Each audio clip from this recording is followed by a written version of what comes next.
부탁할 때는 작은 몸짓을 함께한다. 누군가와 대화를 나눌 때 상대는 당신의 머리부터 발끝까지 몸짓을 관찰한다. 당신은 미처 주의를 기울이지 못한 작은 동작일지라도 상대는 그것을 기억한다.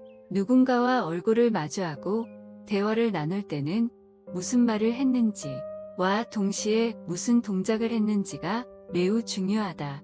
그렇다면 어떻게 당신의 말과 행동을 잘 매치해 상대에게 일관적이면서도 긍정적인 메시지를 전달할 수 있을까? 특히 상대에게 도움을 청해야 할 때 작은 몸짓은 더욱 필요하다. 1. 상대의 몸짓을 따라하면 호감을 줄 수 있다. 분별 없이 아무 행동이나 따라하라는 말이 아니다. 상대가 코를 비비는데 당신이 그 행동을 똑같이 따라한다면 호감은커녕 놀리는 것으로 오해를 살 수 있다. 상대의 마음을 사로잡을 수 있는 몸짓 따라하기는 어떤 게 있을까? 사실 모든 사람은 대화를 나누는 상대가 자신과 똑같은 주파수를 사용하길 원한다. 구체적인 방법은 이러하다.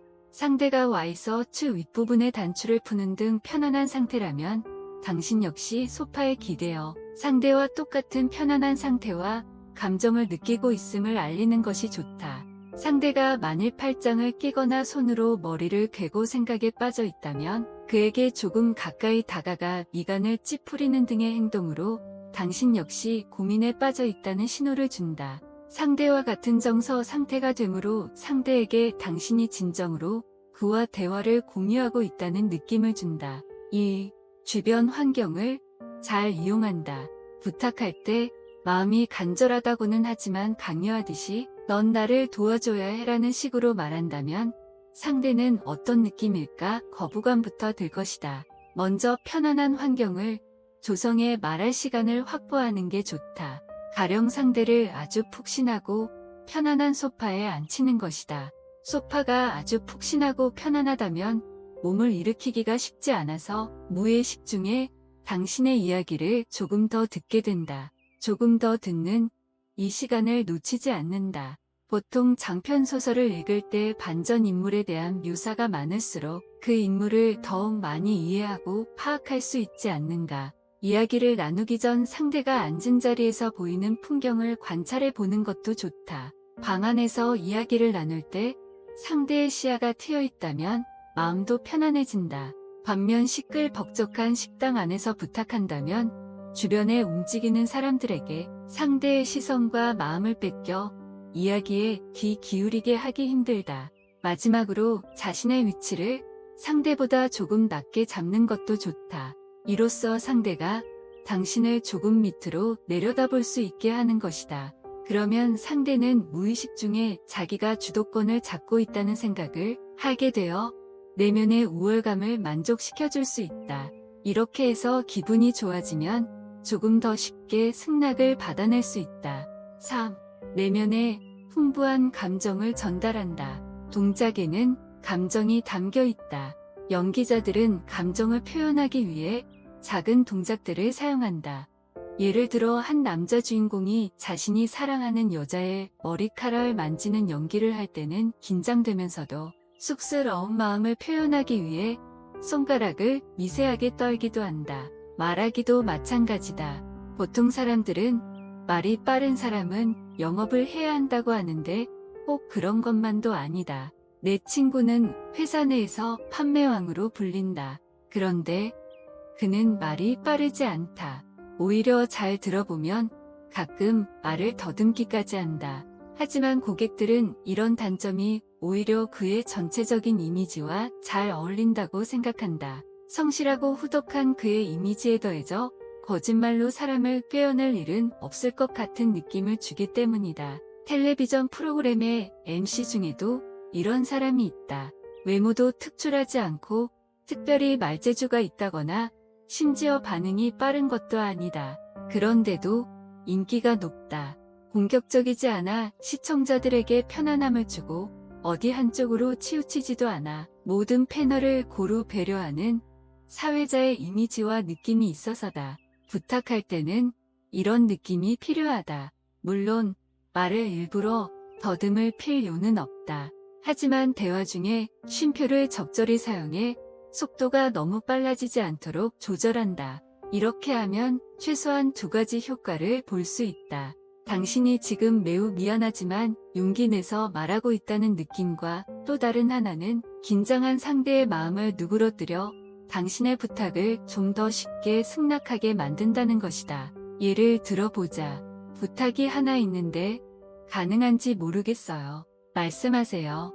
바로 말하지 않고 잠시 뜸을 들였다가 말한다. 이 말을 들은 상대는 긴장해서 말한다. 괜찮아요. 어서 말씀해보세요. 이번 주말에 저와 함께 영화 보실래요? 상대는 당신에게 상처를 주어서는 안 되겠다는 생각을 하게 된다.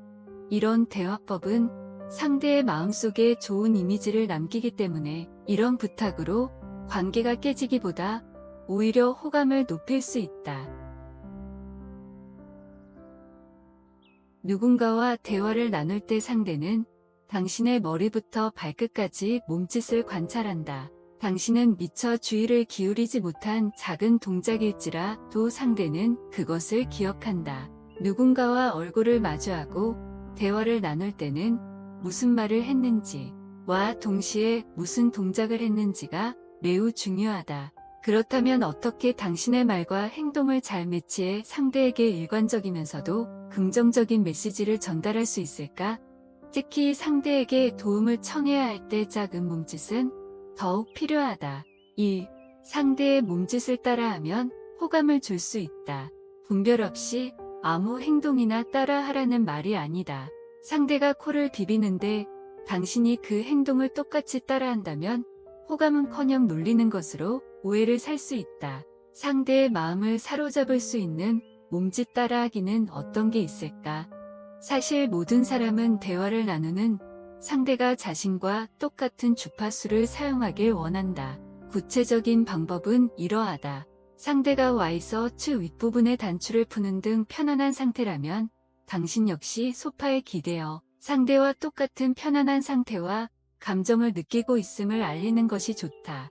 상대가 만일 팔짱을 끼거나 손으로 머리를 괴고 생각에 빠져 있다면 그에게 조금 가까이 다가가 미간을 찌푸리는 등의 행동으로 당신 역시 고민에 빠져 있다는 신호를 준다. 상대와 같은 정서 상태가 되므로 상대에게 당신이 진정으로 그와 대화를 공유하고 있다는 느낌을 준다. 2. 주변 환경을 잘 이용한다.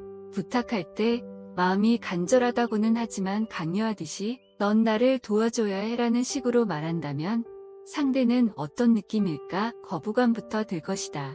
먼저 편안한 환경을 조성해 말할 시간을 확보하는 게 좋다. 가령 상대를 아주 푹신하고 편안한 소파에 앉히는 것이다. 소파가 아주 푹신하고 편안하다면 몸을 일으키기가 쉽지 않아서 무의식 중에 당신의 이야기를 조금 더 듣게 된다. 조금 더 듣는 이 시간을 놓치지 않는다.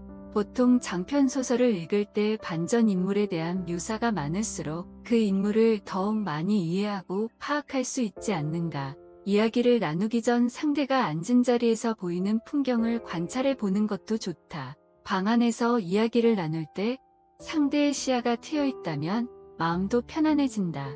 반면 시끌벅적한 식당 안에서 부탁한다면 주변에 움직이는 사람들에게 상대의 시선과 마음을 뺏겨 이야기에 귀 기울이게 하기 힘들다. 마지막으로 자신의 위치를 상대보다 조금 낮게 잡는 것도 좋다. 이로써 상대가 당신을 조금 밑으로 내려다볼 수 있게 하는 것이다. 그러면 상대는 무의식 중에 자기가 주도권을 잡고 있다는 생각을 하게 되어 내면의 우월감을 만족시켜줄 수 있다. 이렇게 해서 기분이 좋아지면 조금 더 쉽게 승낙을 받아낼 수 있다. 3. 내면에 풍부한 감정을 전달한다. 동작에는 감정이 담겨 있다. 연기자들은 감정을 표현하기 위해 작은 동작들을 사용한다. 예를 들어 한 남자 주인공이 자신이 사랑하는 여자의 머리카락을 만지는 연기를 할 때는 긴장되면서도 쑥스러운 마음을 표현하기 위해 손가락을 미세하게 떨기도 한다. 말하기도 마찬가지다. 보통 사람들은 말이 빠른 사람은 영업을 해야 한다고 하는데 꼭 그런 것만도 아니다. 내 친구는 회사 내에서 판매왕으로 불린다. 그런데 그는 말이 빠르지 않다. 오히려 잘 들어보면 가끔 말을 더듬기까지 한다. 하지만 고객들은 이런 단점이 오히려 그의 전체적인 이미지와 잘 어울린다고 생각한다. 성실하고 후덕한 그의 이미지에 더해져 거짓말로 사람을 꿰어낼 일은 없을 것 같은 느낌을 주기 때문이다. 텔레비전 프로그램의 MC 중에도 이런 사람이 있다. 외모도 특출하지 않고 특별히 말재주가 있다거나 심지어 반응이 빠른 것도 아니다. 그런데도 인기가 높다. 공격적이지 않아 시청자들에게 편안함을 주고 어디 한쪽으로 치우치지도 않아 모든 패널을 고루 배려하는 사회자의 이미지와 느낌이 있어서다. 부탁할 때는 이런 느낌이 필요하다. 물론 말을 일부러 더듬을 필요는 없다. 하지만 대화 중에 쉼표를 적절히 사용해 속도가 너무 빨라지지 않도록 조절한다. 이렇게 하면 최소한 2가지 효과를 볼 수 있다. 당신이 지금 매우 미안하지만 용기 내서 말하고 있다는 느낌과 또 다른 하나는 긴장한 상대의 마음을 누그러뜨려 당신의 부탁을 좀 더 쉽게 승낙하게 만든다는 것이다. 예를 들어보자. 부탁이 하나 있는데 가능한지 모르겠어요. 말씀하세요. 바로 말하지 않고 잠시 뜸을 들였다가 말한다. 이 말을 들은 상대는 긴장해서 말한다. 괜찮아요. 어서 말씀해보세요. 이번 주말에 저와 함께 영화 보실래요? 상대는 당신에게 상처를 주어서는 안 되겠다는 생각을 하게 된다. 이런 대화법은 상대의 마음속에 좋은 이미지를 남기기 때문에 이런 부탁으로 관계가 깨지기보다 오히려 호감을 높일 수 있다.